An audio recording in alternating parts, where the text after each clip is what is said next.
করেছে, আমাদেরকে অন্ধকারে রেখে এই অর্থ তারা অপব্যবহার করেছে। গত বছর 25শে জুন অনুষ্ঠিত প্রথম জাতীয় কাউন্সিলের মাধ্যমে আমরা গণতান্ত্রিকভাবে একটি নির্বাচিত কেন্দ্রীয় কমিটি পাই। সেখানে সরাসরি ভোটে আমি সিনথিয়া জাহিন আয়েশা মুখপাত্র হিসেবে নির্বাচিত হই এবং আমাদের সাথে রয়েছে সিনিয়র যুগ্ম সাধারণ সম্পাদক, সম্মিলিত প্রাইভেট বিশ্ববিদ্যালয়ের সদস্য সচিব। কিন্তু বাস্তবতা হলো আমাদেরকে আমাদের সাংগঠনিক কার্যক্রম পালনে, আমাদের সাংগঠনিক দায়িত্ব পালনে ধারাবাহিকভাবে বাধাগ্রস্ত করা হয়েছে। কেন্দ্রীয় যোগাযোগ মাধ্যম, প্রশাসনিক এক্সেস থেকে আমাদেরকে বঞ্চিত রাখা হয়েছে। সকল প্রকার গুরুত্বপূর্ণ সিদ্ধান্ত রিফাত রশিদ এককভাবে নিয়েছে, যা সংগঠনের গণতান্ত্রিক চেতনার সম্পূর্ণ পরিপন্থী। সাংবাদিক ভাইয়েরা, এটি শুধুমাত্র একটি ব্যক্তিগত অবমূল্যায়ন নয়, এটি একটি সংগঠনের ভেতরের প্রাতিষ্ঠানিক বৈষম্য এবং ক্ষমতার অপব্যবহারের প্রয়োগ তারা করেছে। এর পরবর্তীতে আসি গণভোটের পক্ষে হ্যাঁ এর প্রচারণার জন্য যে আর্থিক অনিয়ম এবং লুটপাটটি হয়েছে সেই বিষয়ে। প্রিয় দেশবাসী, আমরা সবচেয়ে গুরুত্বপূর্ণ এবং সবচেয়ে গুরুতর অভিযোগটি এখন তুলে ধরছি।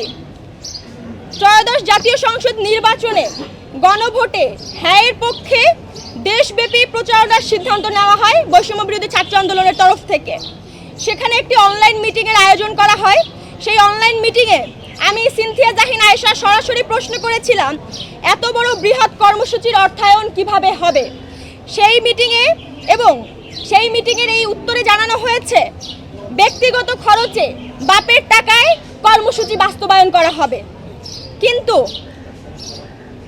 পরবর্তীতে কোনো ব্যক্তি, সংগঠন, রাষ্ট্রীয় প্রতিষ্ঠান থেকে ফান্ড গ্রহণ করা হয়েছে এবং তা কিভাবে ব্যয় করা হয়েছে তা কেন্দ্রীয় মুখপাত্র হওয়া সত্ত্বেও আমি সিনথিয়া জাহিন আয়েশা, আমাদের সিনিয়র যুগ্ম সাধারণ সম্পাদক মাশরাফি সরকার, আমাদের সম্মিলিত প্রাইভেট বিশ্ববিদ্যালয়ের সদস্য সচিব আতিক শাহরিয়ার সহ আহত সেল সম্পাদক তামিম খান, আমরা কেন্দ্রীয় কমিটির সদস্য হওয়া সত্ত্বেও আমাদের কাছে তা গোপন করা হয়েছে। যেহেতু আমরা কেন্দ্রীয় সংগঠনের দায়িত্বশীল এবং সংগঠনের প্রত্যেকটি সিদ্ধান্ত, কর্মসূচি, আয় ব্যয় জানার অধিকার এবং এই বিষয়কে সকলকে জানানোর অধিকার আছে বলে আমরা মনে করি। আমরা বারবার জবাবদিহিতা চেয়েছি, কিন্তু প্রতিবারই বিষয়টিকে এড়িয়ে যাওয়া হয়েছে, অস্বীকার করা হয়েছে। উল্টো আমাদেরকে বিভ্রান্তি ছড়ানোর জন্য অভিযুক্ত করা হয়েছে যে আমরা সাংগঠনিক স্ট্রাকচারকে ভেঙে দিতে চাই, আমরা সংগঠনের মধ্যে বিভ্রান্ত ছড়াতে চাই। সর্বশেষ 12 তারিখ কেন্দ্রীয় কমিটির মিটিংয়ে তা স্বীকার করতে বাধ্য হয়। একটি ফাউন্ডেশনের মাধ্যমে তারা কমপক্ষে 1 কোটি টাকা, আমি পুনরায় উল্লেখ করছি, একটি ফাউন্ডেশনের মাধ্যমে তারা কমপক্ষে 1 কোটি টাকা সংগ্রহ করেছে। এখানে গুরুতর প্রশ্নগুলো হচ্ছে, সংগঠনের কর্মসূচির জন্য গোপনে অর্থ সংগ্রহ করায় এখানে সরাসরি তা অস্বচ্ছ এবং অন্যায় বলে আমাদের কাছে বিবেচিত হচ্ছে। কেন্দ্রীয় কমিটিতে কেন অন্ধকারে রাখা হচ্ছে আমরা বারবার প্রশ্ন করেছি, কিন্তু আমাদের কেন্দ্রীয় কমিটির সদস্যদেরকে তা জানানো হয়নি। আমাদেরকে অন্ধকারে রেখে এই অর্থ তারা অপব্যবহার করেছে। এই অর্থের স্বচ্ছ কোনো হিসাব আমরা এখন পর্যন্ত পাইনি। কেন একজন নির্বাচিত মুখপাত্র, আমি সিনথিয়া জাহিন আয়েশা, আমাকে আমাদের সিনিয়র যুগ্ম সাধারণ সম্পাদক, আমাদের সম্মিলিত প্রাইভেট বিশ্ববিদ্যালয়ের সদস্য সচিব, আমাদের আহত সেল সম্পাদক সহ আরও বেশ কয়েকজনকে তারা এই ধরনের তথ্য উপত্য সরবরাহ থেকে বিরত রেখেছে এবং আমাদের কাছ থেকে সম্পূর্ণভাবে এই তথ্যগুলো গোপন করেছে। এই বিষয়ে বারংবার প্রশ্ন করার পর 12 এপ্রিল রিফাত রশিদ একটি মিটিং কল করে। সেই মিটিংয়ে ব্যয় উপস্থাপনের পূর্বে সকলের ফোন তারা জমা নেয়, যাতে কোনো প্রকার প্রমাণ আমরা সংরক্ষণ করতে না পারি। আমি বিষয়টি আবার উল্লেখ করছি, 12 এপ্রিল রিফাত রশিদ একটি মিটিং কল করে। সেই মিটিংয়ের ব্যয় উপস্থাপনের পূর্বেই আমাদের মিটিংয়ে উপস্থিত সকল সদস্যদের কাছ থেকে আমাদের ফোনটি জমা নেয়, যাতে আমরা কোনো ধরনের তথ্য কিংবা প্রমাণ সংরক্ষণ করতে না পারি।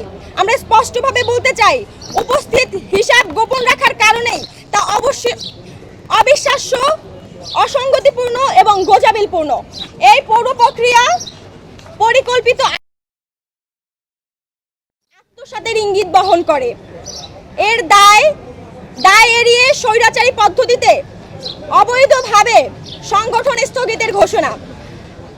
যখন আমরা জবাবদিহিতা নিশ্চিত করতে চেয়েছি ঠিক সেই মুহূর্তে সংশ্লিষ্টরা পদত্যাগের ঘোষণা দেয় এবং একটি রাজনৈতিক দলে যুক্ত হওয়ার প্রস্তুতি নেয়। এখানে আপনাদের সামনে উল্লেখ করতে চাই, আমরা ইতিমধ্যে তারা আমাদের কাছে এখন পর্যন্ত কোনো ধরনের ডকুমেন্টস কিংবা পেপারস আমাদের কাছে শো করেনি যে কোথা থেকে তারা কত টাকা ফান্ড পেয়েছে এবং কিভাবে তারা ব্যয় করেছে।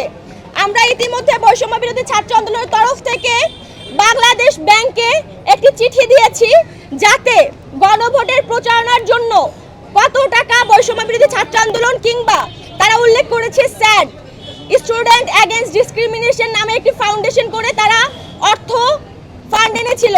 আমরা বাংলাদেশ ব্যাংকে চিঠি দিয়েছি, এই সংশ্লিষ্ট কোনো ধরনের তথ্য ছাড়পত্র হয়েছে কিনা।